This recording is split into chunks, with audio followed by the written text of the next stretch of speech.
आपलं काय नाव? नवनाथ गायकवाड. गाव कुठलं आपलं? मळशी. बरोबर. गाडी कुठल्या नावाने पळते आपलं? केदारनाथ प्रसन्न ज्योतिराम जगताप मळशी. अमोल थोरात लेंगरे. बरं. बैलाचं काय नाव आहे? पैलवान. बरं. पैलवान किती वर्षाचा आहे? एक 4 वर्षाचा आहे पैलवान. बरं. स्वभावाला कसा आहे पैलवान म्हणजे? स्वभावाला लय रागीट आहे. आतापर्यंत कुठं मैदान वगैरे मारलेली? आतापर्यंत भरपूर मैदान मारले.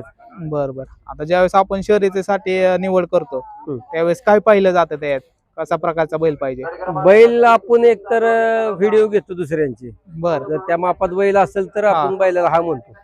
बरं. आता शर्यतीसाठी म्हणजे बैलांचा खुराक वगैरे कसा असतो किंवा आपलं कसं नियोजन असतं रोजचं? रोजचं खिल्लार खाऊचं म्हणून पेंड आहे आपली. ती पेंड असते. बरं. मका म्हणा. व्यायाम वगैरे काय असं घेतला व्यायाम जातो का? पोहणी असते. फेर असतात. बरं. आवताला हाणतो आपण. बरं. आता इथं शर्यत झाली का आपली? शर्यत आता झाली की 31 गटात 6 नंबर तासावर पळला. बरं. आता परत कधी? आता परत सेमीला पळणार. ओके, ठीक आहे, चालेल. तुम्हाला ऑल द बेस्ट सेमीसाठी. धन्यवाद. ओके, धन्यवाद.